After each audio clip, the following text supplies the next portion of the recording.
2022. Everybody's screens are operational, I see, I believe. Okay.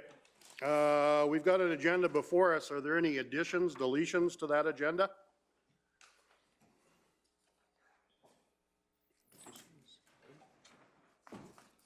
Councillor Christie. If not, I'll move the agenda as presented. Okay, we have a motion to accept the agenda as presented. All those in favor? All those in favor? Carried unanimously.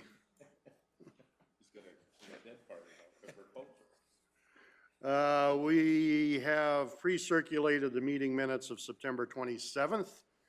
Any errors, omissions, concerns? Deputy Reeve King.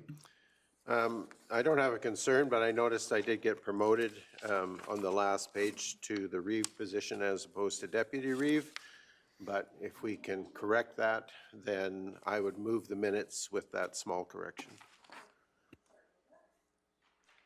Okay, so we have a motion to amend the meeting minutes. Is there anything else? Just to accept them with that amendment. To accept them with that amendment. Is there anything else? Not seeing not, I'll call the question. All those in favor? Carried unanimously. And our first agenda item will be 4.1, now non-county resident water connection. Welcome, Mr. McKiernan, and anytime you're ready, John.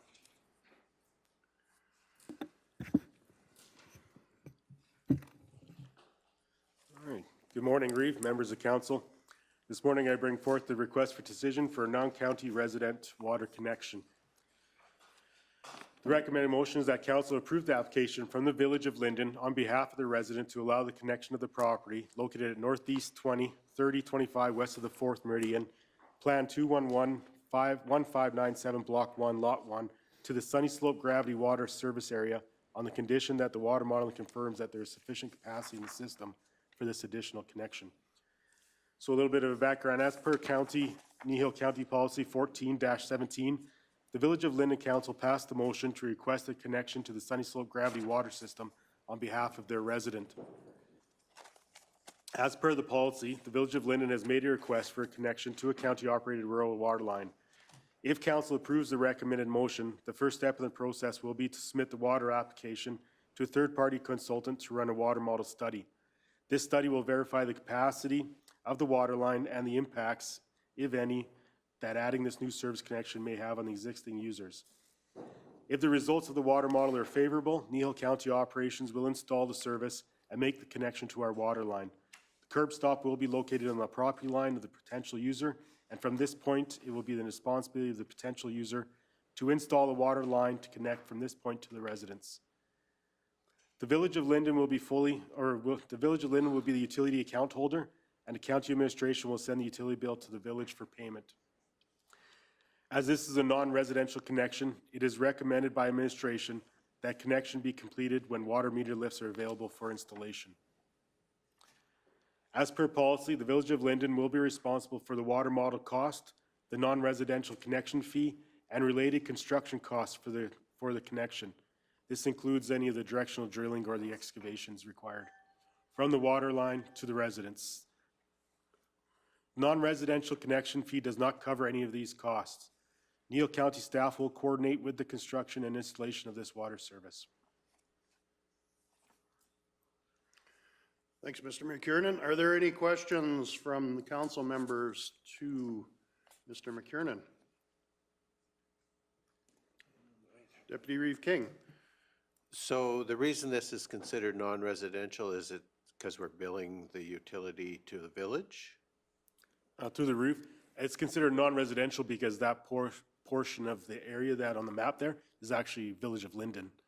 So they reside within the actual Village of Linden, but they're just on the outskirts and they're close to our water line. Yeah. So they're considered a non-resident. Water lines don't run to that property. It runs across the other side of the road, so we just need to make a connection. No, but the Village of Linden doesn't service that property. That's correct, Reed. They don't have water lines that run out to That's there. correct, yeah.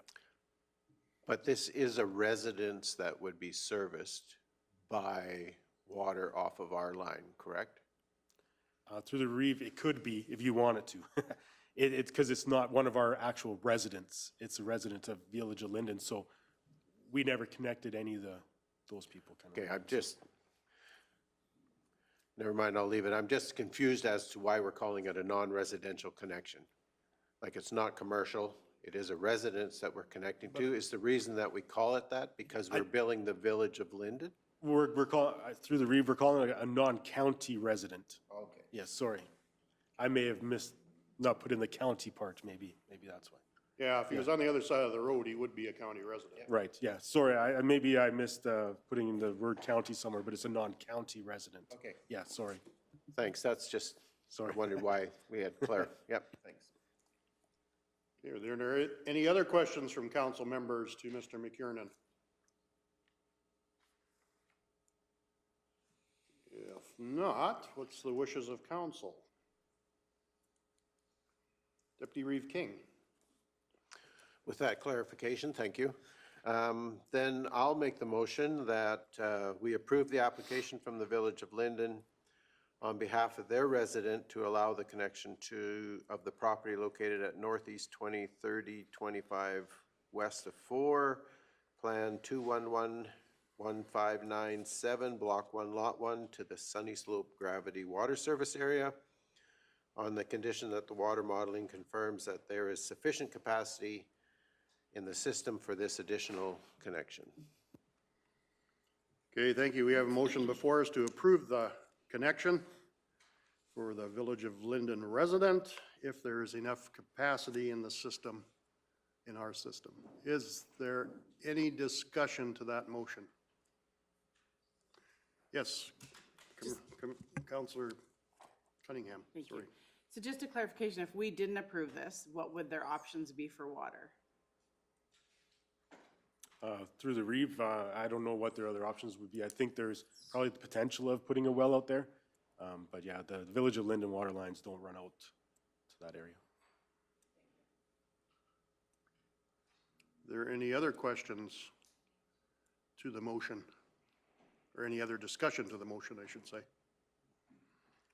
Okay.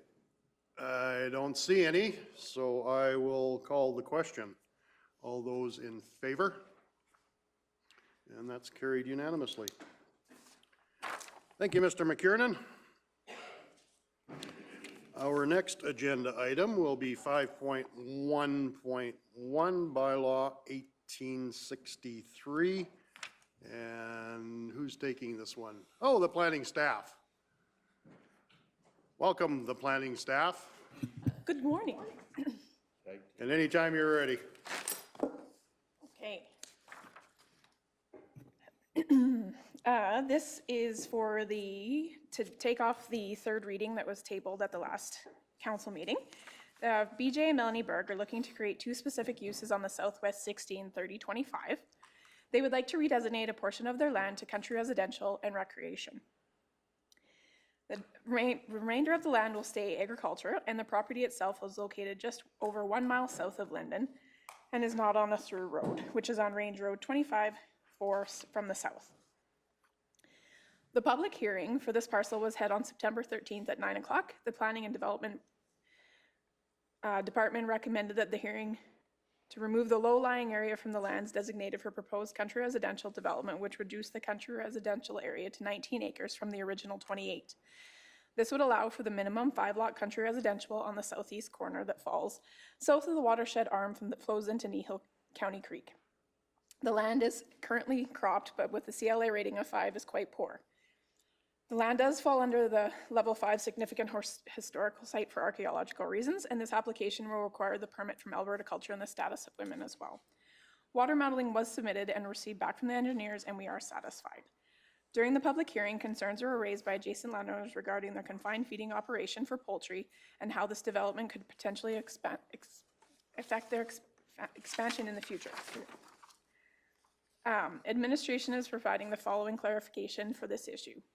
The minimum distance separation for poultry is considerably lower than other livestock types. For the current operation approval, the MDS is 270 meters.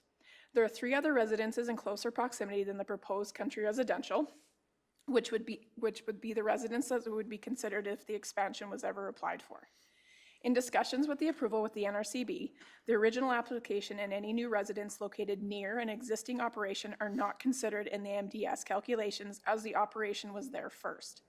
Approval officers are, however, bound by our MDP, Municipal Development Plan.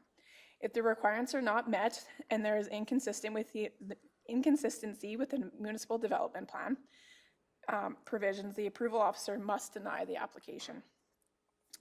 And then our municipal development plan is the limiting factor for this confined feeding operations currently. There are no new expansions of existing confined feeding operations and will be allowed in the following. I, in hazard lands or environmentally sensitive lands as defined by the province in the 2010 Summit Report.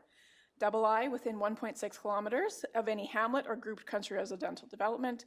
And I, within 1.6 kilometers of the urban fringe or an intermunicipal development plan boundary. This property currently falls within the 1 mile of the IDP with Linden, which was approved in October of 2019. So expansion is already restricted for this operation. Council could consider amending the MDP, and administration can provide several options if council would like to review this portion. The applicants are also wanting to redesignate a 7.2 area as a family retreat with an Airbnb, cabins and a common kitchen assembly with the potential for a few RV hookups. They will be utilizing some of the historic looking buildings currently on this site for the purpose. These buildings will be relocated to the east of the property and directly south of the Kneehill Creek. This land is currently pasture land, and the uses that would be allowed within these two proposed designated areas have been attached for your information. Second reading for Bylaw 1863 was given on September 27th at the regular council meeting, and it was tabled for third reading, and we are bringing it back to you today. Okay, thank you very much, Brandy. Are there any questions from council? Yes, Councillor Forbes. So if we go forward with the country residential and they don't choose to use our risers, is there enough water for the 5 lots that are being approved? Yes, there is. Okay. And they have to have the risers. The risers will be installed. It's part of him developing this. Okay. But they could drill if they wanted to. Then they can. Oh, yeah. They can add a well, but the riser will be there. So But there's no guarantee that they have to hook up to it if they've drilled for a well. that's correct. Okay.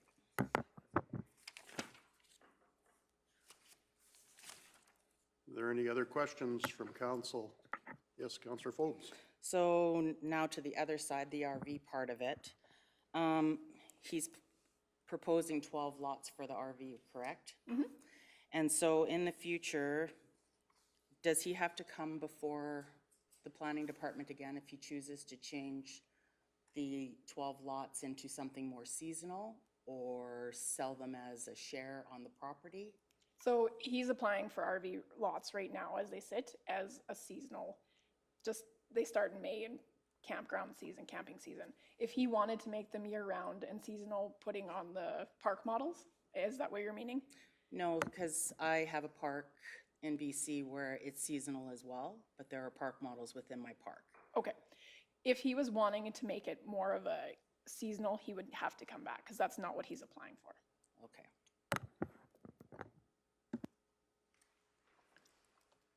Are there any other questions? Yes, Councillor Cunningham. So not necessarily specific to this, but just a question I was wondering about the country residential. So if I'm understanding correctly, like if you want to do creative architecture within a country residential, it would have to be all or none, is that correct? Correct. Okay, so you couldn't have somebody build a house and then have a Yeah. tiny house beside, okay. Yeah, that would have to be proposed now. No, It would be a tiny home, country residential, and all would have to be. all or none, okay, perfect, thank you. Are there any other questions from council to the planning staff?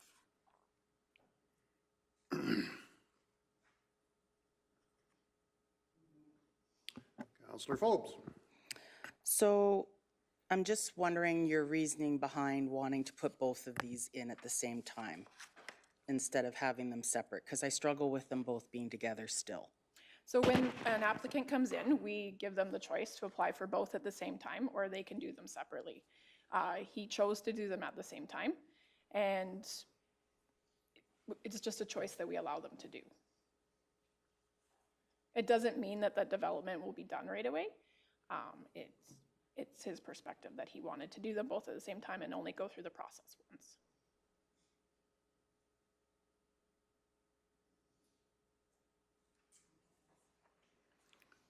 Okay, are there any other questions from council to the planners?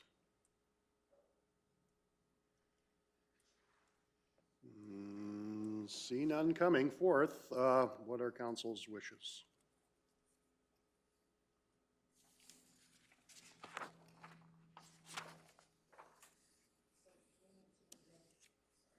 Go ahead. Do we need to make a motion to lift the table first? Right? Oh, Okay, so I so move that we lift the table motion of 297-22. all right. Thank you very much for catching that. Okay, that should have been the first thing that I did. Okay, so we have a motion to lift from the table, motion 297-22. All those in favor? That's carried unanimously. Sorry about that. Yes, Councillor Penner. I'd make the motion that council give third reading of proposed bylaw 1863 for the purpose of amending land use bylaw 1808 by redesignating a portion of the southwest of 1630-25 west of 4 from, sorry, I forgot the wrong one. We don't need that. By lifting it, the original motion stands.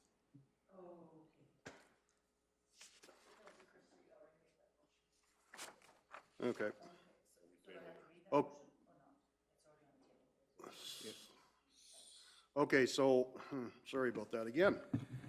So I'm taking it that the original motion to move third reading by Councillor Christie is now what we have in front of us. Through you, Mr. Reeve, that's correct. So at the previous meeting, Councillor Christie made motion 297/22. Council moved to table it, which is procedurally correct. You've lifted that motion from the table, so now that original motion as made by Councillor Christie is what's on the floor in front of you. Okay, thank you very much. Okay, so now what we've got before us is a motion to hold third reading for 1863.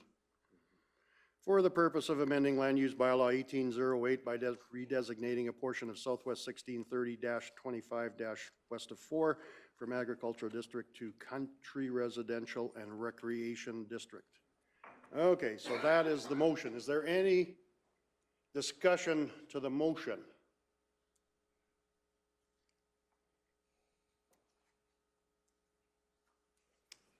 Councillor McGee. I'd just like to thank everybody for the time, for the clarity. I have really appreciated the work that went into getting the clarity. Thank you. Well, thank you. I kind of muddied the waters, but regardless of, we're back to where we were. So is there any other discussion to the motion to approve or to move third reading for bylaw 1863? Councillor Christie. Just for clarification, any houses that are built on that residential area would still need a building permit, is that right? Any structure needs a building permit? They'd start with a development permit, which would be a permitted use. But yes, absolutely development permit, and then they would need a building permit. Thank you. Okay, is there any other discussion to the motion? Okay, I see none. So I will call the question for third reading of bylaw 1863. All those in favor? Opposed? And the bylaw is carried. Thank you very much.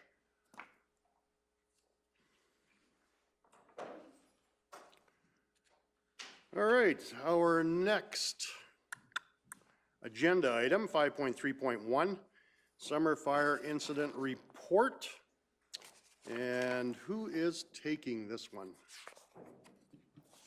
That would be myself, Reeve. Okay, Mr. Gannon, anytime you are ready. Good morning, Reeve, Deputy Reeve, and Council. As requested on our September 13th regular meeting with Council, Deputy Reeve requested additional information on statistical responses for the fire department for this year. We do apologize for the delay in providing this information. It's not as simple to pull the information as what we would like. There's multiple partners involved and different areas of response. So we did provide a table and some additional, some additional information. Please understand there may be multiple responses from individual departments for a singular event. So the stats may be skewed in that way. So at this time, if you can see through the table and through the individual explanations on the bottom, we've had some significant events. We've had some fatalities. We've had some significant MVCs and outside fires. A lot of medical assistance as well, as you can see. So at this time, council can accept the information, or council can request administration for further direction. Thank you. Okay, thank you very much, Mr. Gannon. Are there any questions from council? Councillor Penner. Not necessarily a question, just for the discussion part. Like medical assists, it's very high, unbelievable for just a fire department, but also being so dry, I think that made a big difference with the number of field and bale fires and combine fires and baler fires and whatever. I'm surprised that that's all there was, being so dry and so hot there.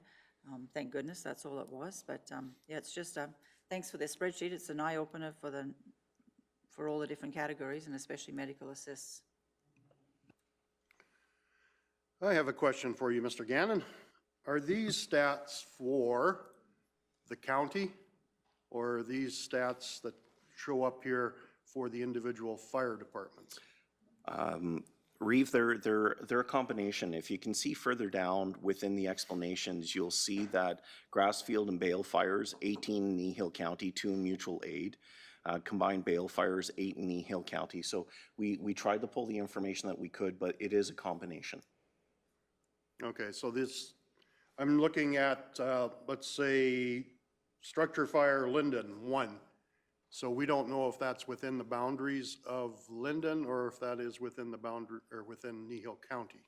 Correct, you are correct. Okay, so these are individual. These are responses, solely responses, not on the location. We tried to detail the location through the map, but that was also a very trying exercise as well. We do apologize. Yeah, no, don't apologize. I just asked the question. That sounds good.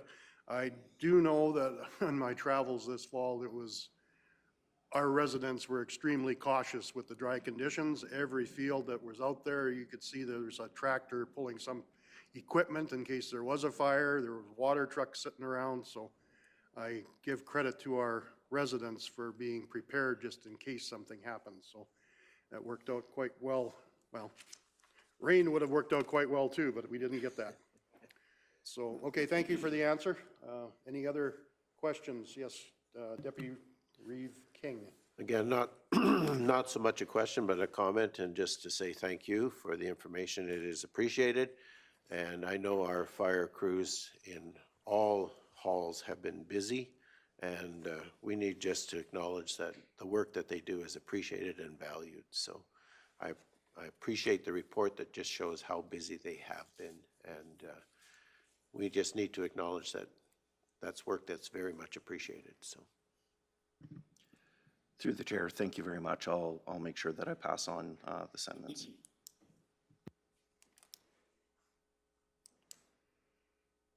What's council's wishes? Yes, Councillor McGee. I'd like to move that we accept the summer fire incident report for information as presented. Okay, thank you very much. We have a motion to move as presented, move for information as presented. Is there any discussion to that motion? Councillor Penner. Just like to see going forward, keep this, because even though some are within the towns and the villages, we still own a percentage of that equipment. So it is nice to see exactly what's happening in those. So if we could always include that, that would be awesome, please. Through the chair, we'll take a look at that for you, definitely. Thank you. Okay, as far as any other discussion goes, I'd just like to add Deputy Reeve King's comments that We do appreciate all the work that the volunteer fire departments do for us and the residents within the county. So if there's nothing else, any other discussion?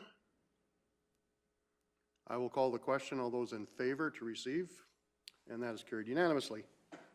Okay, thank you. Thanks, Mr. Gannon.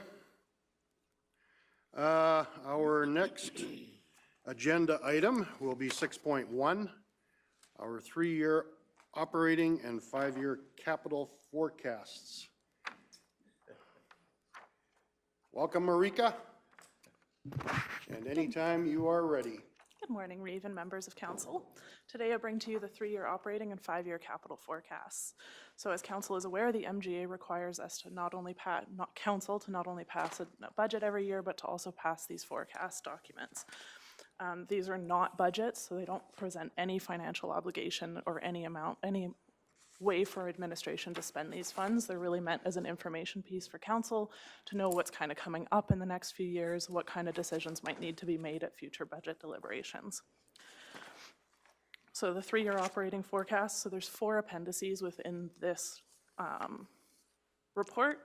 The first one is kind of the overall summary of what the budget will look like based on all of the things that were forecasted. And then appendices B, C, and D are the nuanced kind of the details of what those look like year to year. I should point out that the B, C, and D are cumulative. So when you look at Appendix D and it says we're going to present a $2.2 million shortfall, that's the total over the next 3 years. You don't add those 3 up. And the reason we've done that is just to kind of simplify the process of how we can present that information so council can really see what pressures we're looking at over 3 years and not the nuanced details year to year to year. They're there for information, but it just simplifies kind of how we present that information. So obviously we do have a forecasted deficit, and the MGA does allow that within a forecast document. Those deficits would have to be closed during budget deliberations as we kind of move through those processes. And there's a few different options, as the council is aware, when we hit that point of how to kind of close those shortfalls, whether it be through new revenues, whether it be through service level changes, or whether it be through tax rate increases. So these forecasts don't project any sort of tax change from what our levels are at 2022, because that's kind of a thing that happens through the budget process, but this is really to pick up what things we see shifting in the next few years.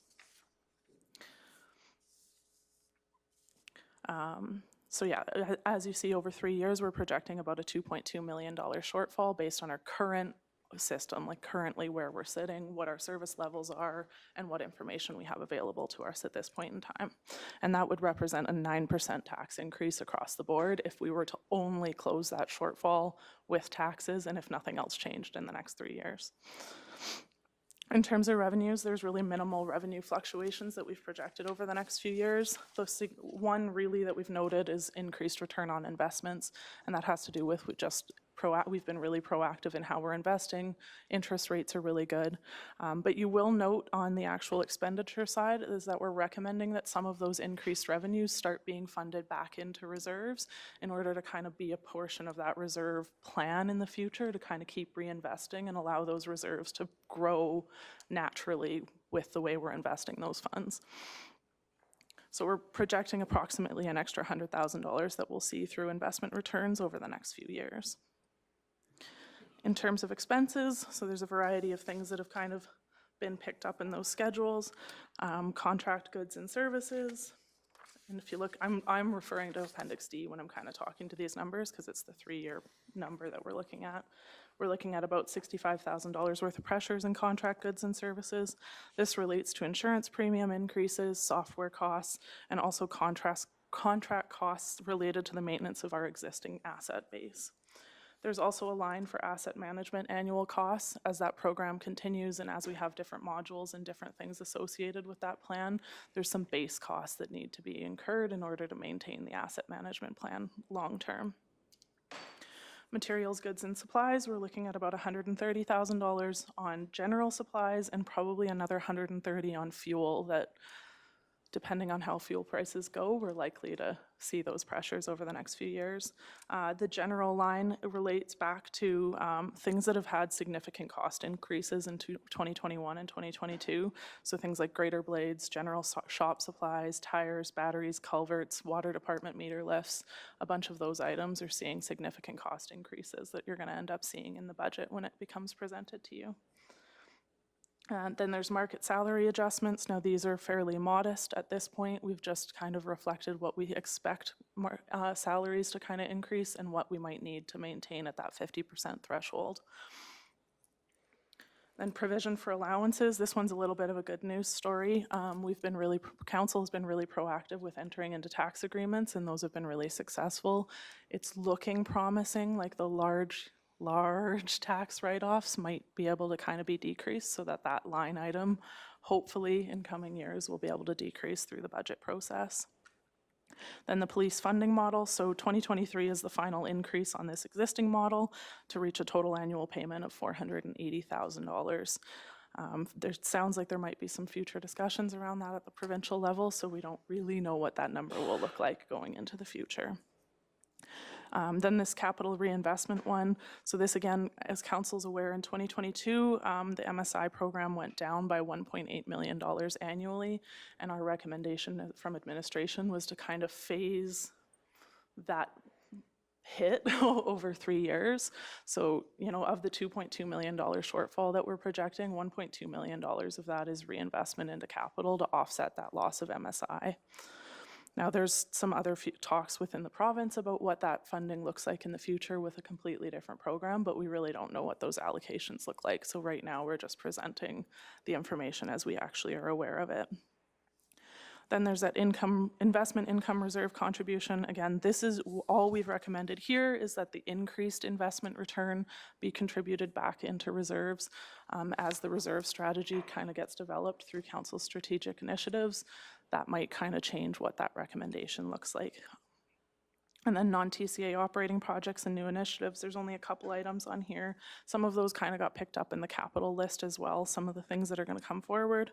So one of them is a proposed fire department reporting software, and the other one is Horseshoe Canyon operating costs that would be incurred if there's a bathroom built up at Horseshoe Canyon. And then there's gravel inventory projects. So there's two pieces here, one related to gravel crushing and just the anticipation that that cost is going to increase over the next few years. And then the second one is also a recommended reserve contribution into reserves. Again, we have a really good gravel supply right now, but we need to think longer term in order to make sure that the funding's available for gravel projects when that gravel actually does run out. And then on the bottom end, there's these reserve one-time projects from 2022 not included. These are literally an offset. They're reserve funded things that happened in 2022, but they kind of reflect a little bit of change on Appendix A, so I just included those on the bottom for clarity. So that kind of that's the end of the operating forecast. And then in terms of the capital forecast, there's a variety of projects that are put on there. This is really a working document. It's going to get a lot stronger as asset management continues because we will have better information in the background to make this longer term, bring it past 5 years. But this is kind of where it sits right now and gives council an idea of some of the projects that are likely to come forward during the 2023 budget process. Then there's just a few other little things that are not included in this report that council should kind of be aware of. At this point, there are no placeholders in these forecasts for council strategic initiatives. When this information was collected, we just didn't have enough information to really put forward accurate costing on what that might look like. So that's something that'll come forward in the 2023 budget process, but is not reflected in these appendices. And then there's also the provincial government is anticipated to review the assessment model again, and we really don't know what that looks like or how that might shake out, but council should be aware that that's an item that could affect that property tax line in the long term. And then again, the MSI capital funding that we lost, that $1.8 million annually, they are exploring the local government fiscal framework funding program, but we really don't know what those funding allocations are going to be like and what that's going to look like in the long run. So that is the end of my report. If there are any questions. Thank you, Ms. Von Moorbach. Thank you. Are there any questions from council to our finance person. I guess I have one question. Oh, it's actually on screen too. Our funding sources, we are budgeting for 1.176 million from MSI for next year? Yes, we still know that that allocation is there for next year. We just don't know what the future Yeah, years will after look that, it's like. Yep. And as that information becomes available, that'll get filled out in future Okay. versions of these plans. Yep.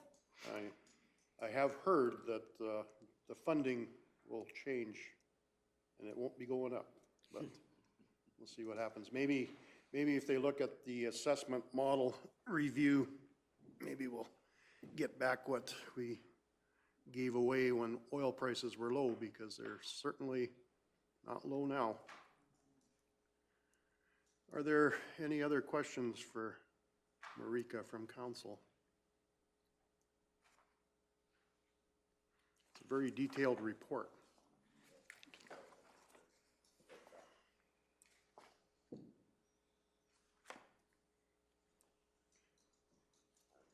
Deputy Reeve King. So, can we go to the appendix B, C, and D where you're talking about the budget pressures?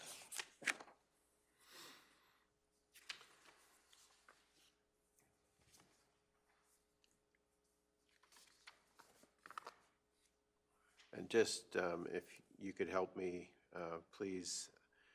So on the initial one, Appendix B, where we're talking about forecasted shortfall from the 2022 budget of $1,184,000.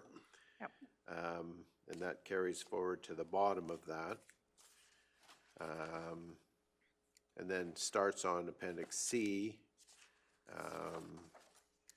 forecasted shortfall from 2022 budget is now $2,068,550. Yeah.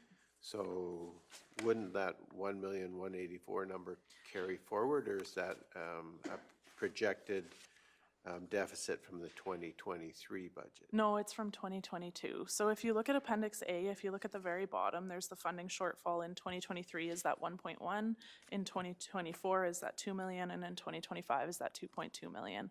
That's the total shortfall over 3 years. So there's $2.2 million shortfall over 3 years. Those are not you don't add those three up together.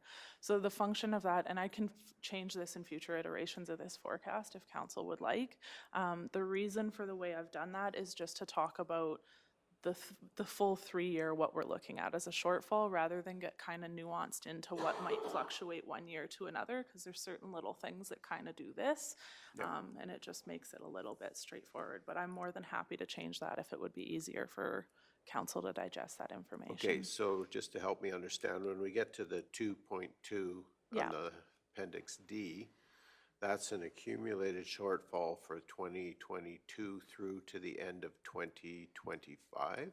That is correct. Okay, so just for my own clarity of mind, then it would help me if it had indicated it was for that entire time period. Okay. Because I'm still thinking, how did the 2022 budgeted shortfall grow to be that big when we're not in 2022 anymore? So. Yeah. So that's it just Yep. helps me to understand. So, Absolutely. So what you're talking there in the bottom line there is forecasted shortfall for the time period from 2022 to 2025. Correct. Okay, thank you. I appreciate that. And I'll make some tweaks to the next version of that makes that a little clearer. I just appreciate the clarification. Thank you. Absolutely. If you can change that to 0, that'd be great too. I wish. I would love to do that. That's our job, right? It is. Are there any other questions for Marika from council?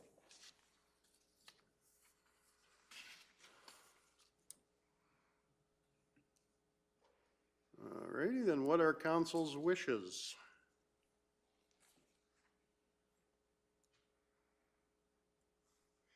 Councillor Penner. I'd make the motion. Oh, thanks very much, Marika. It was very well Thank you. presented. Going to do a few little adjustments there, but that's minor. But thank you. I'd make the motion that council approve the 2023 to 2025 3-year operating and the 5-year capital forecast as presented. Okay, thank you very much. We have a motion before us to approve the 3-year operating and the 5-year capital as presented. Is there any discussion to that motion? And I'd just like to thank you very much for presenting this, because even though it's very detailed, it's easy to understand. Unfortunately, you don't really want to be there, but maybe you. things will change in the provincial side. I hope so. Any discussion to the motion? Seeing not, I will call the question. All those in favor? And that is carried unanimously. All righty, what's the thoughts? Anybody want a break? Doesn't look that way, so we will continue with 6.2.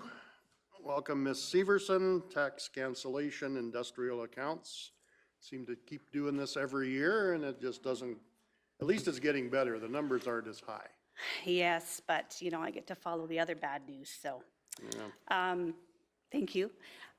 I bring to you today some tax cancellations that I like to do every year, just to clear off the subledger and to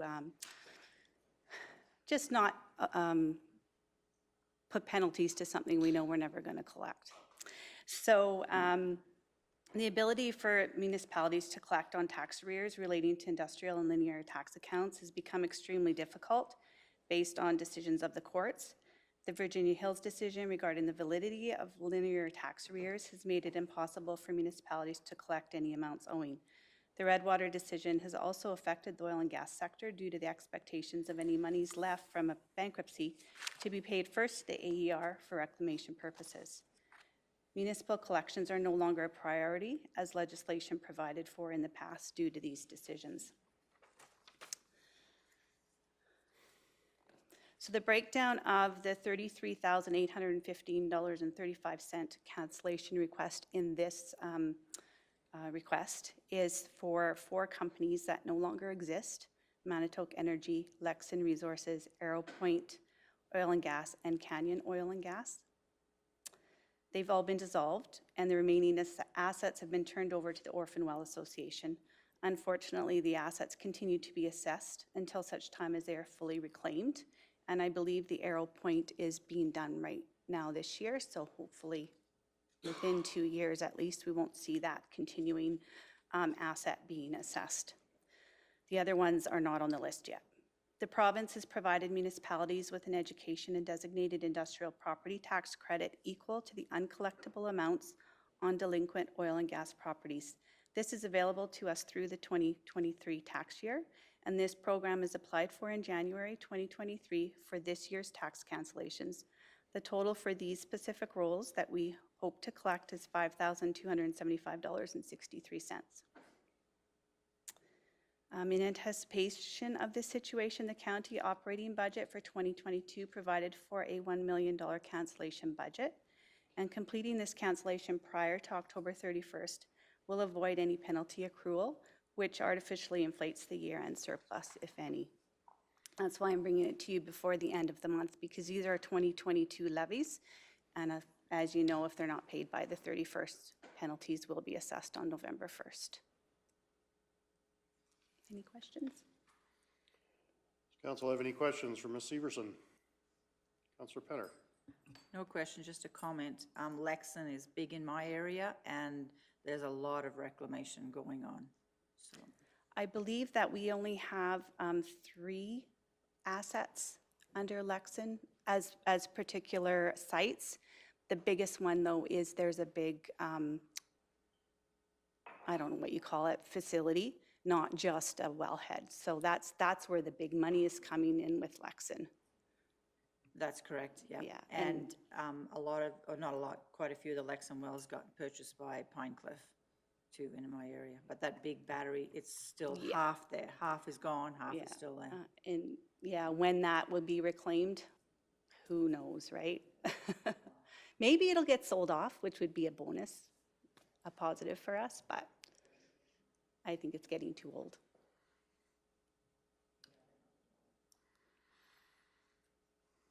Okay, are there any questions for Ms. Severson? If not, what are council's wishes?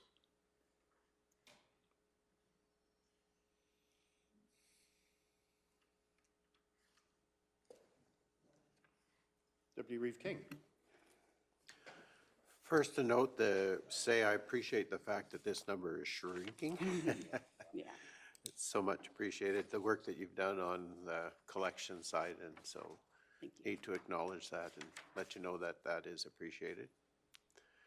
And as a consequence, then I would be willing to make the motion that the amount of $33,813.35 in property taxes be expensed and canceled on the rolls as designated in this request for decision.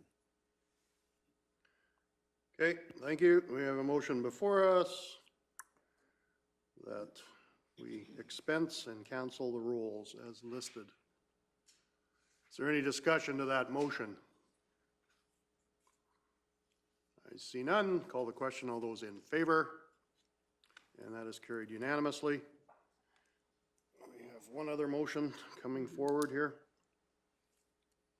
Councillor Christie. I'll make the motion to direct administration to apply for the Provincial Education, Recreation and Designation Industrial Requisition Credit Grant on the rolls as listed. Okay, thank you. We have a motion to apply for the PERC grants, well, not PERC grants. It's money that we've already given the province. We're just trying to get it back, the education side. So is there any discussion to that motion? Okay, see none. Call the question. All those in favor? And that is carried unanimously. All righty. Oh, are we doing this all over again? Sorry. She hasn't left. Yeah, okay. Thank you. Anytime you're ready, Carolyn. The reason I did this one as a separate RFD is because it's Trident, and this is going to be an ongoing for probably another year yet. But these particular roles that I'm requesting today are ones that have become inactive, and they will not carry forward with further assessment. So there's two parts to this one. It's canceling the current balances on 3 of the roles and voiding any penalties that did accrue. There was no 2022 levies on these. And then the third portion of this is just for the provincial, the PERC credits for all of the Trident roles that we still have on file. I won't read the background again because it's the same first paragraph. Administration continues to work with our legal firm to collect a portion of the funds left available for the receiver acting on behalf of Trident to disperse. It is understood that during the term of receivership, the receiver is to pay the expenses of the operations until such time as the assets are sold. In this instance, the receiver took over management of Trident on May 3rd, 2019, and no tax payments have been made to the county by the receiver of their prorated share to date. Other municipalities are in the same position. As funds remain to be paid out, a brief has been written to the court seeking advice and direction to have some post-solvency taxes paid. And that was presented in front of court a few weeks ago by our MRF. It was very well received by the judge, and he also was quite surprised that these assets continue to be assessed when they're in the Orphan Well Association. So I'm kind of hoping maybe that'll steer some direction into a discussion on that process, because it's, once they're in the Orphan Well Association, unless someone purchases them from there, which they can, we don't ever get any taxes paid, but we have to continue to tax them because they're assessed.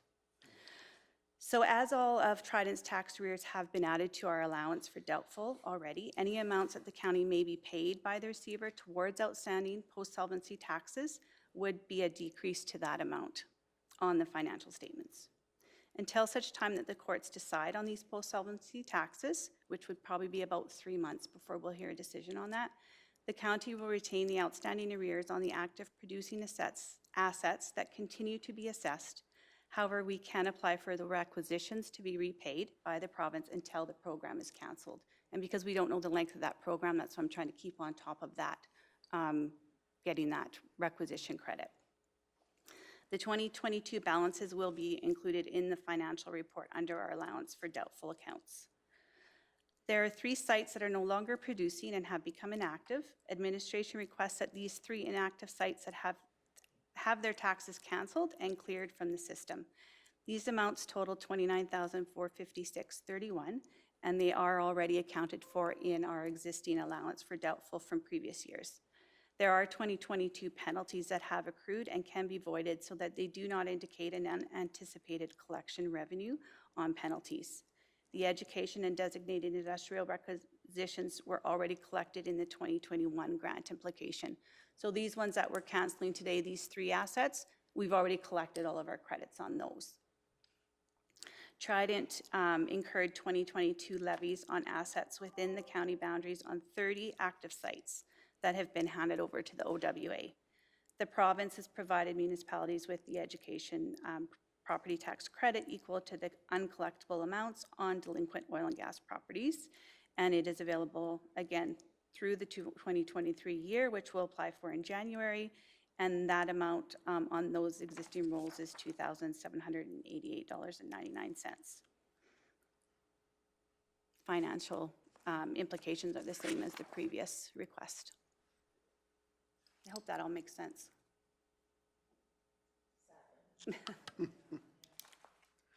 Okay, are there any questions from council for Ms. Everson? If not, what are council's wishes? Councillor Penner. I'll start the process and make the motion that the amount of $29,456.31 be expensed and cancelled for the 3 rolls as listed. All righty, thank you very much. We have a motion as indicated under number 1 of our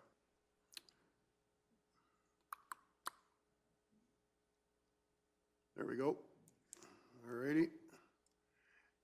As listed there, is there any discussion to the motion? Call the question. All those in favor? Reluctantly? Unanimous? Another couple motions. Oh, Councillor Cunningham. I'll make the motion that council approves administration to avoid the 2022 penalties on the rolls, 3 rolls as listed. Okay, we have a motion to void the penalties on the rolls that are presented. Is there any discussion to that motion? See none, call the question. All those in favor?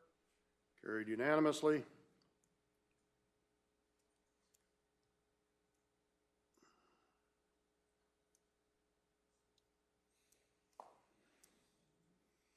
Councillor McGee. I move that administration submit an application under the Provincial Education Requisition Designated Industrial Requisition Credit Grant on the rolls as listed. Okay, we have a motion as listed as number 3 to apply for the PERC grants and the rolls that are listed. Any discussion to that? Seeing as not, all those in favor? Carried unanimously. Thank you very much, Ms. Everson. I'd also like to thank council for the donation to our tax association. We had an excellent conference a few weeks ago, very well attended, real need for it in the province, and we hope to grow and do more. So thank you very much for that. You're welcome. We appreciate you attending and gathering information that we, underground information.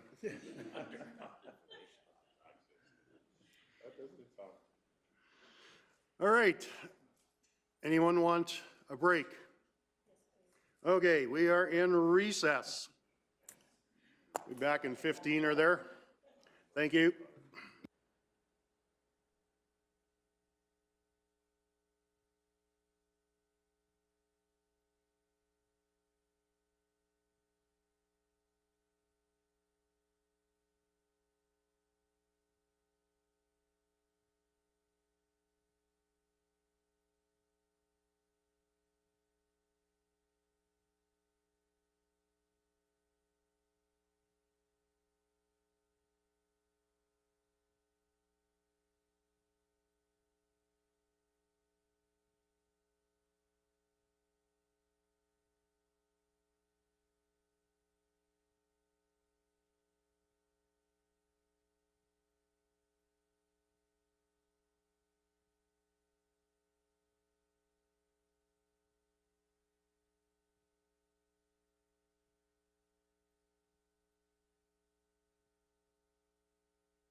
All righty, we'll bring the meeting back to order.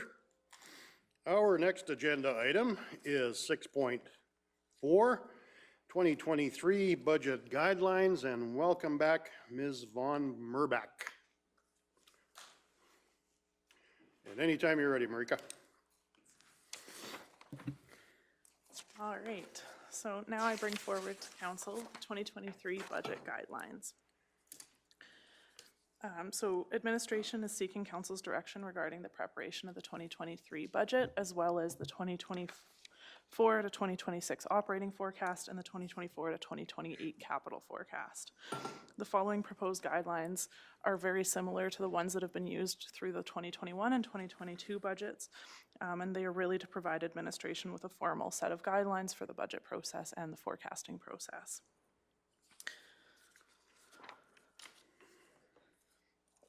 So the budget is really, as council is well aware, the budget is one of the main documents that finance produces throughout the year, and it really sets council's priorities for the upcoming year by funding each program and service.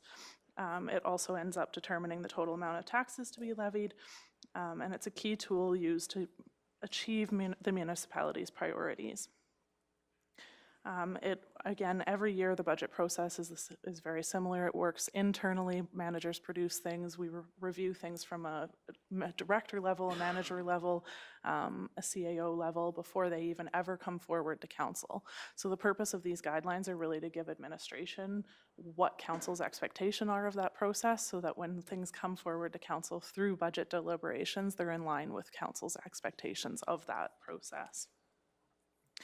So the budget continues to follow a rigorous process that's focused on containing costs and implementing best practices.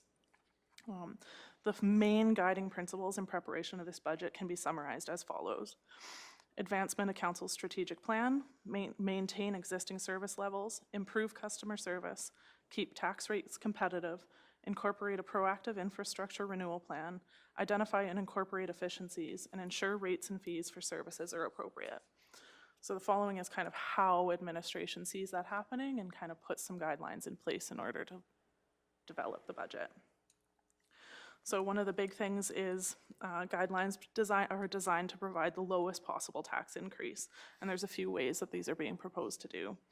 Continue to freeze most account budgets at 2020 levels unless cost pressures are documented. There's a strict process to evaluate funding requests. There's a thorough multi-layered review process, and there's reinforced priorities through business planning and best practices. So under these guidelines, departments will only be permitted to include very specific documented increases, typically related to predetermined agreements, contract, or council approvals. With the current economic environment for the last few years with price increases, there's going to be a few things that kind of are allowed cost increases that wouldn't typically be. We will have details like that when we present the base operating budget, because we'll do the similar as we have in the last few years. There's the base operating budget that really is what we need to do the existing service levels that council has expects of administration, and then there will be a separate component where there's things that council really needs to make decisions on, so one-time initiatives, new projects, and such things like that. We will have some details within the core operating budget of some of those cost pressures that have been permitted within there, just for council's information. They won't be separated as decisions because they're kind of items that are needed to maintain existing service levels, but there will be a little more detail than there has been in the past for that. So again, there's no across-the-board increases for inflation and no automatic increases regarding to staffing levels or compensation. Those are items that come forward to council for approval when through the budget process. So it appears as though the significant budget pressures from 2020 to 2022 are leveling out.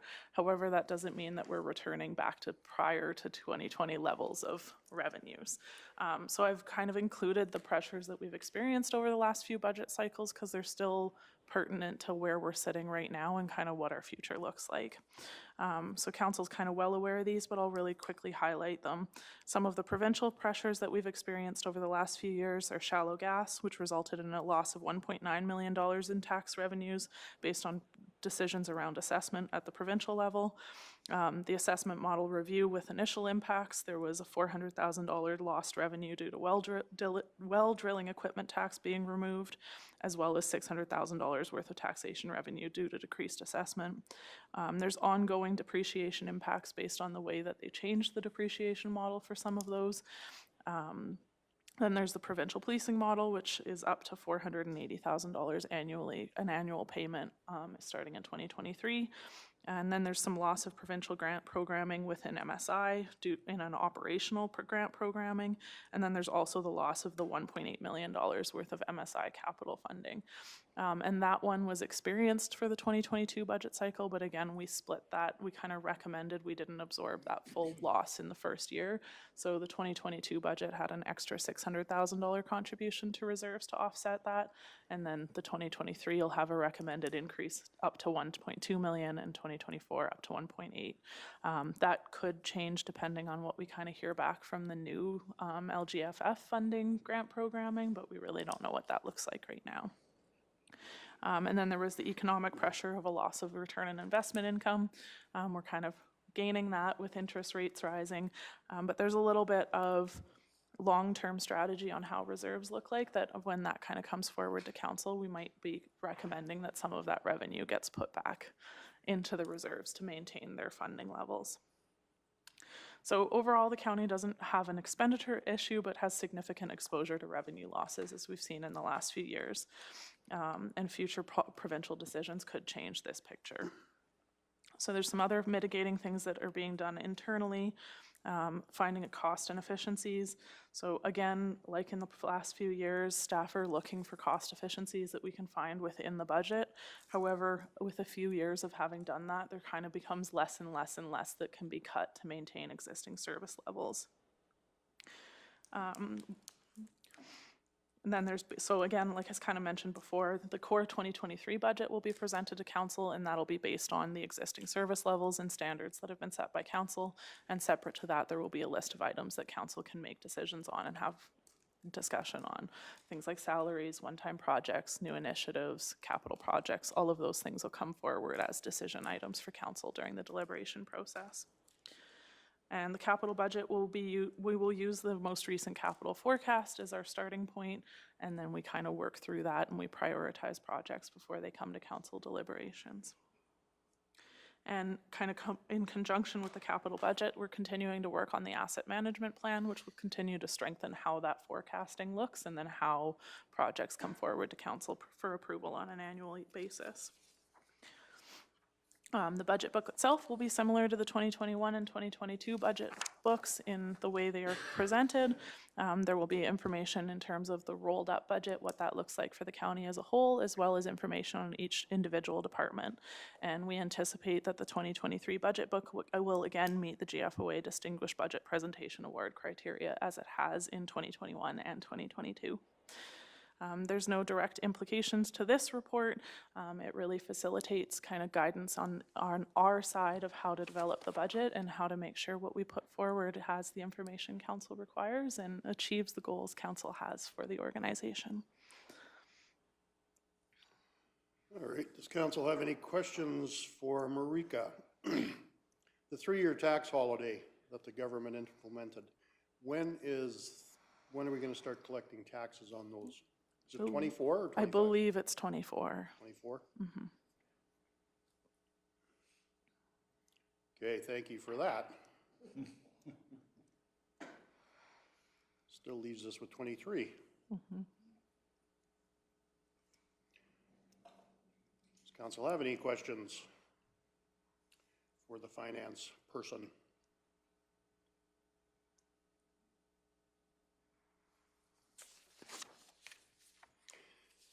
Councillor McGee. I just want to make the comment that I really appreciate this process. I think it really helps sort all kinds of things through as I think things through, and thanks for this work. It's great. Thank you.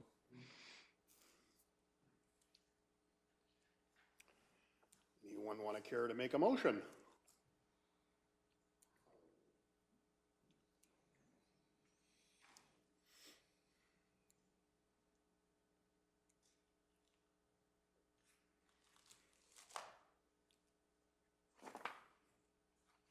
Counselor McGee.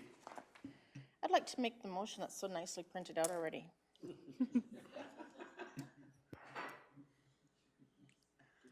All right, so we have a motion as presented on our screen.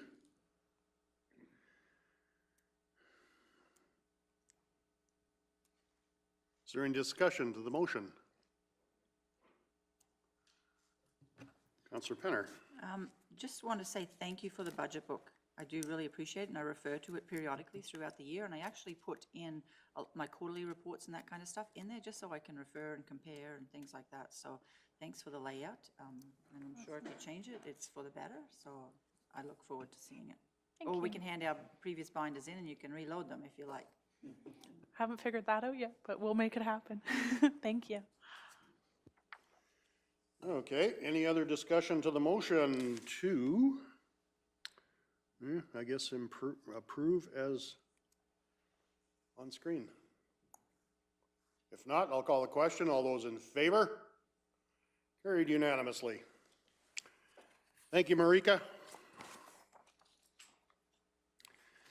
All righty, our next agenda item, 7.1, repeal of obsolete bylaws. And anytime you're ready there, Ms. Vanderkool. Thank you, Reeve. Okay. So good morning, Council. As you're aware, we started the process of reviewing the bylaws and cleaning up the old bylaws that are obsolete and outdated. This is a housekeeping project we are going through, so instead of having 1,000 of active bylaws, we only have the bylaws on the books that are relevant. The only way to repeal or amend a bylaw is through another bylaw. So what is in front of you is a bylaw to rescind 10 bylaws. Again, I'm not going to go through every single one, but this meeting's theme is employee benefits, smoking, and mutual aid agreements. Does council have any questions for Ms. Vanderkool? Councillor Penner. Just wondering if anyone ever got locked in the boiler room while having a smoke? Well, if they did, they're still there because I haven't seen them yet.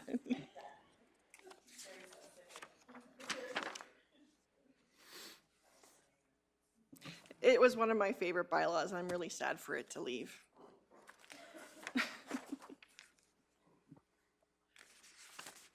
Maybe we should send it to Three Hills. Seeing how that's now their building. Any other questions? Or would? If nobody has any other questions, I'd make the motion that council give first reading to bylaw 1864, that being a bylaw to repeal obsolete, redundant, and outdated bylaws. Okay, thank you. We have a motion for first reading for bylaw 1864. Any discussion to that? Seeing as not, all those in favor? Carried unanimously. Yes, Councillor Christie. I'll move second reading to bylaw 1864. Okay, motion for second reading bylaw 1864. All those in favor? Carried unanimously. Councillor Cunningham. I am sad to see the smoking one go, but I will make the motion that council provide unanimous consent for third and final reading to bylaw 1864. Okay, we have a motion for consent for third reading of bylaw 1864. All those in favor? And that is carried unanimously, so let the record reflect that it was a unanimous vote. Deputy Reeve King. Then I'll make the motion that we provide third reading to bylaw 1864. And we have a motion to provide third reading to bylaw 1864. Is there any discussion? Last chance. I see none. All those in favor? And that is carried unanimously. Thank you very much, and thank you, Carolyn, for not picking on stuff after 2000. Yet, I know. Okay, our next agenda item is 7.2, CAPE. Mr. Hogan.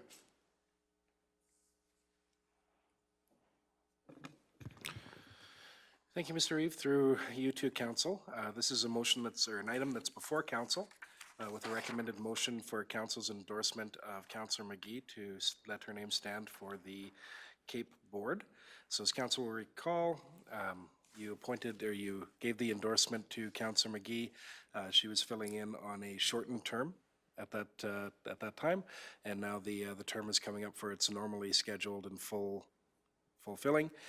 In order to put the name forward, Cape is asking for an endorsement or approval of some sorts from the relevant council, and that's the item that Councillor McGee has requested to be before you today. Thank you. Are there any questions from council for Mr. Hogan or Councillor McGee? Councillor Penner.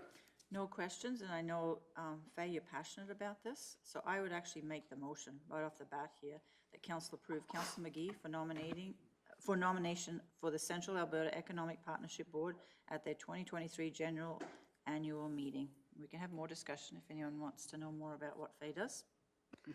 Okay, thank you very much. We have a motion before us to approve Councillor McGee's nomination for Cape. Is there any discussion to that motion?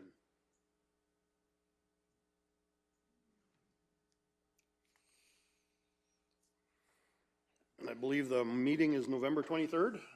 Yep. Okay, if there is no discussion, I will call the question. All those in favor? That is carried unanimously. Congratulations, Councillor McGee, and good luck. I hope you get the position and represent us well there, as you already have. Thank you.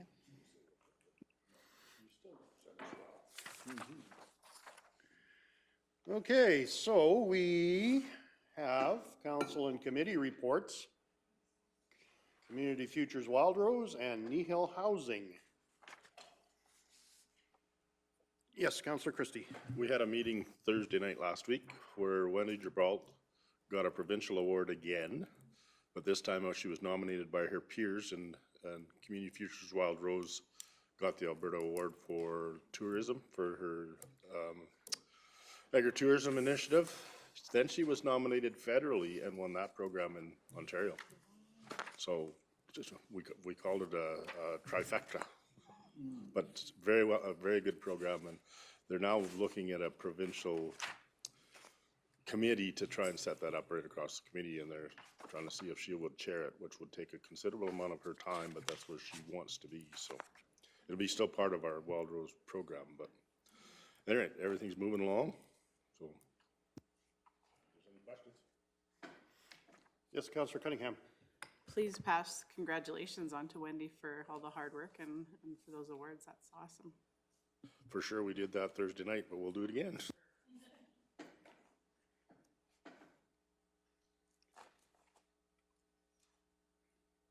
Are there any questions from the council for the council and committee reports?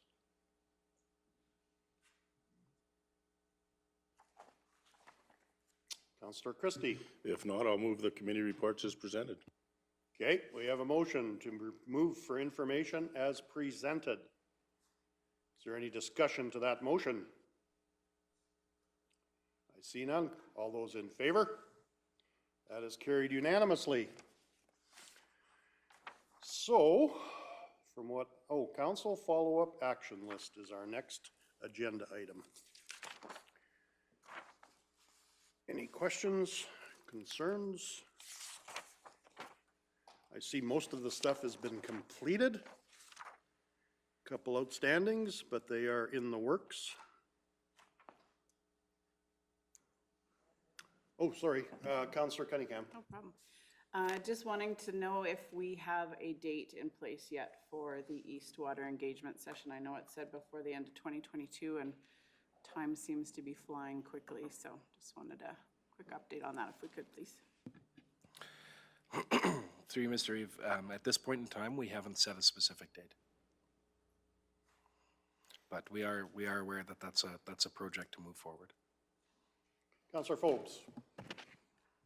I have the same concern as Councillor Cunningham as well, just because Councillor King at the time did this in July 20th of 2021, and now we're at the end of 2022 and we're still not any closer. I think we just had a discussion here last two council meetings ago, dealing with what the parameters of the questions are going to be, so.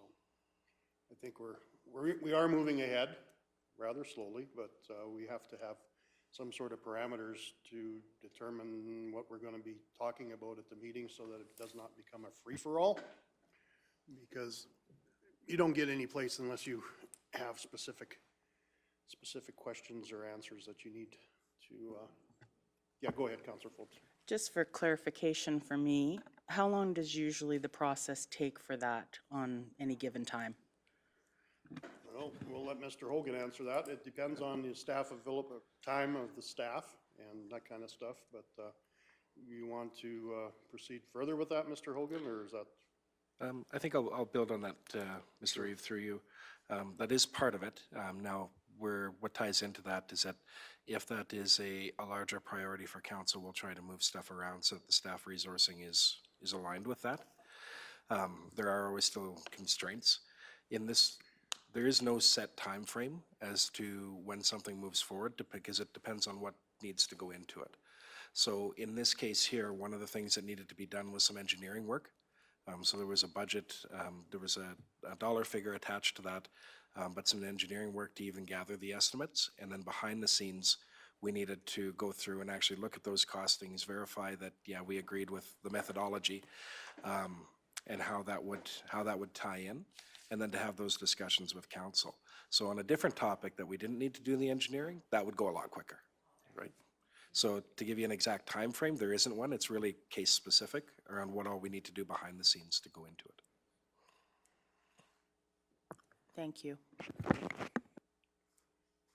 Councillor Petter. This will be a question for Mike Zier. We're heading into the final quarter of the year. How is the second agreement going with R&D trucking?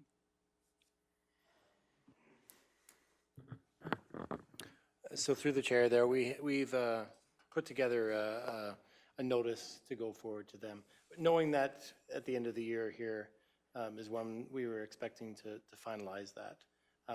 We haven't formally received, haven't formally sent out the request for funding. Just the background on that, we do have the aerial drone survey of that. We know exactly how much gravel is there.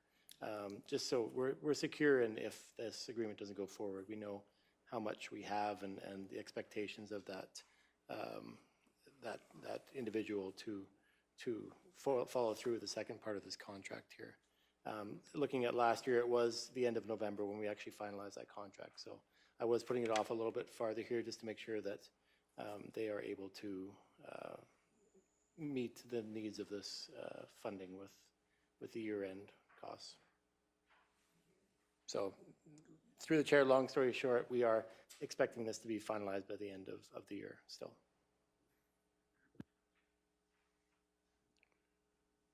Okay, are there any other questions dealing with council follow-up action list?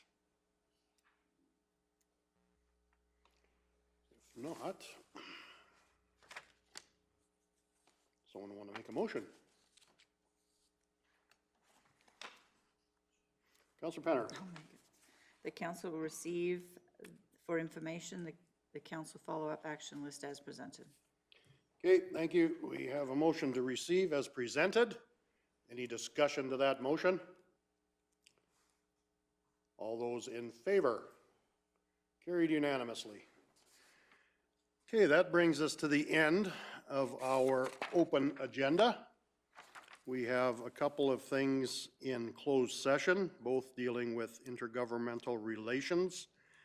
Under section 21 of FOIP, would someone move us in closed session? Councillor McGee. I move that we go to closed session. Okay, we have a motion to move into closed session. All those in favor? Carried unanimously. All righty, we're there.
You have to get his attention. All righty, we came out of closed session at 11:12, and gallery has come back in, and there are no motions to be made from closed session. So at 11:14, I will adjourn today's meeting. Thank you, everyone, for being here.